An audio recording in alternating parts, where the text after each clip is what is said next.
ഇന്നലെ ഒരു താരോദയമായിരുന്നു വിഘ്നേഷ് പുത്തൂർ ചെപ്പോക്കിൽ ചെന്നൈ ആരാധകരുടെ പോലും കയ്യടി വാങ്ങി. മുംബൈയുടെ താരമാണെങ്കിലും ചെന്നൈ ഫാൻസ് പോലും കൈയടിച്ചു പോയി വിഘ്നേഷിന് വേണ്ടി. 24-കാരനായ ലെഗ് സ്പിന്നറാണിപ്പോൾ ഗൂഗിളിൽ ട്രെൻഡിംഗ് ആയിട്ടുള്ളത്. മത്സരത്തിൽ 3 വിക്കറ്റുകൾ നേടി ക്യാപ്റ്റൻ സൂര്യകുമാർ യാദവിന്റെയും ചെന്നൈ താരം മഹേന്ദ്ര സിംഗ് ധോണിയുടെയും കണ്ണിലുടക്കിയ വിഘ്നേഷ് ആരാണ്? ഈ മലയാളി നിലവിൽ ഇന്ത്യൻ സെർച്ച് ലിസ്റ്റ് അങ്ങനെ കീഴടക്കിയിരിക്കുന്നു. അർദ്ധ സെഞ്ചുറിയിൽ നിൽക്കുന്ന ഋതുരാജ് ഗെയ്ക്വാദിനെ പുറത്താക്കിയപ്പോൾ എല്ലാവരും ആദ്യം ഒന്ന് നോക്കി. പിന്നാലെ ശിവം ദൂബെയും കൂടി പുറത്താക്കിയതിനു ശേഷം ഒന്ന് നോട്ടമിട്ടു. മൂന്നാമത് ദീപക് ഹൂഡയും കൂടെ പുറത്താക്കിയതിനു ശേഷം ചെക്കൻ കയറി കൊളുത്തി. സോഷ്യൽ മീഡിയയിൽ വിഘ്നേഷ് പുത്തൂറിൽ സെർച്ച് ചെയ്തിരിക്കുകയാണ് ആളുകൾ എല്ലാവരും. ആരാണ് ഈ 24-കാരനായ മലപ്പുറംകാരൻ? കേരളത്തിൽ നിന്നും വന്ന് മുംബൈ ഇന്ത്യൻസ് ടീമിലേക്ക് എത്തിയ ആ വിഘ്നേഷ് പുത്തൂർ ആരാണ് എന്ന് തിരയുകയാണ് സമൂഹ മാധ്യമങ്ങളിൽ.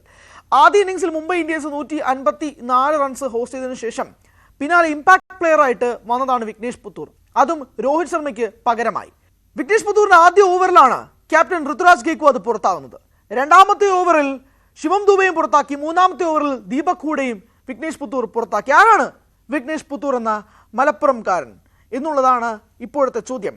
KCL കേരള ക്രിക്കറ്റ് ലീഗിൽ ആലപ്പി റിപ്പിൾസിന് വേണ്ടിയിട്ടായിരുന്നു വിഘ്നേഷ് പുത്തൂർ കളിച്ചിരുന്നത്. വെറും 3 മത്സരങ്ങളിൽ മാത്രം കളിച്ച് 2 വിക്കറ്റുകൾ മാത്രം സ്വന്തമാക്കി. അച്ഛൻ ഒരു ഓട്ടോറിക്ഷക്കാരൻ, അമ്മ ഒരു ഹൗസ് വൈഫ്.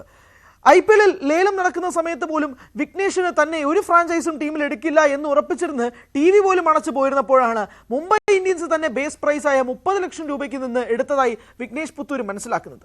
കേരള സീനിയർ ടീമിൽ ഒരു തവണ പോലും Vignesh Puthur കളിച്ചിട്ടില്ല.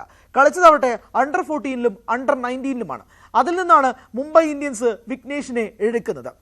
Leg spin, googly എല്ലാം തന്നെ ആ ചൈനാമാൻ വേർഷനിൽ നിന്ന് വിഘ്നേഷ് പുത്തൂർ പുറത്തെടുത്തു. പിന്നാലെ ആദ്യത്തെ മത്സരത്തിൽ തന്നെ രോഹിത് ശർമ്മയ്ക്ക് പകരക്കാരനായി ഇമ്പാക്ട് പ്ലെയറായി വിഘ്നേഷ് പുത്തൂർ എത്തുമ്പോഴേക്കും അധികം ആളുകളൊന്നും വിഘ്നേഷ് ഗംഭീരമായൊരു പ്രകടനം കാഴ്ചവെക്കില്ല എന്നാണ് കരുതിയത്. പക്ഷേ എല്ലാവരെയും ഞെട്ടിച്ചുകൊണ്ടായിരുന്നു വിഘ്നേഷിന്റെ 3 വിക്കറ്റ് പ്രകടനം.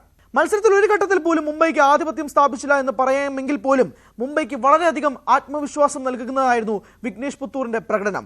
തുടർന്നുള്ള മത്സരങ്ങളിലും മുംബൈക്ക് വേണ്ടി വിഘ്നേഷ് കളിക്കുമെന്ന് തന്നെ പ്രതീക്ഷിക്കാം. കാരണം അത്രമാത്രം ഇമ്പാക്റ്റ് ആയിരുന്നു വിഘ്നേഷ് ഉണ്ടാക്കിയത്. ആ ഇമ്പാക്റ്റ് എങ്ങനെയായിരുന്നു എന്നല്ലേ, 3 വിക്കറ്റ് എടുത്തത് കൊണ്ട് മാത്രമല്ല, മത്സരത്തിന് ശേഷം മഹേന്ദ്ര സിംഗ് ധോണി വന്ന് വിഘ്നേഷ് പുത്തൂരിനോട് സംസാരിക്കുന്നതിലൂടെ അക്കാര്യം വ്യക്തമായി. വിഘ്നേഷ് ആളുകളുടെ കണ്ണിൽ പെട്ടിട്ടുണ്ട്. അറിയേണ്ടവരുടെ കണ്ണിൽ വിഘ്നേഷ് പുത്തൂർ ഒരൊറ്റ മത്സരം കൊണ്ട് കയറിയിട്ടുണ്ട് എന്നുള്ളത് വ്യക്തമാണ്. മുംബൈ ഇന്ത്യൻസിന് വേണ്ടി തുടർന്നുള്ള മത്സരങ്ങളിൽ പോലും വിഘ്നേഷ് പുത്തൂറിന് കളിക്കാൻ സാധിക്കുമെന്നാണ് പ്രതീക്ഷ. തന്റെ ഐഡലായി കാണുന്ന കുൽദീപ് യാദവിനെ മനസ്സിൽ ഓർത്തുകൊണ്ട് ഏകദേശം അതേ ആക്ഷനിൽ തന്നെയാണ് വിഘ്നേഷ് പുത്തൂരും പന്തെറിയുന്നത്. കാത്തിരിക്കാം തുടർന്നുള്ള മുംബൈ ഇന്ത്യൻസ് മത്സരങ്ങളിലും വിഘ്നേഷ് പുത്തൂർ ഉണ്ടാക്കാൻ പോകുന്ന മാജിക്. ഇന്നലെ ചെപ്പോക്കിലുണ്ടായ താരോദയം മലയാളികളുടെ അഭിമാനം. നമുക്ക് മറ്റൊരു സഞ്ജുവിന്റെ പേരൊക്കെ പറയുന്നത് പോലെ നമുക്ക് പറയാൻ കഴിയുന്ന ഒരു പേരായി വിഘ്നേഷ് പുത്തൂർ മാറട്ടെ എന്ന് നമുക്കൊക്കെ ആഗ്രഹിക്കാം, ആശംസിക്കാം.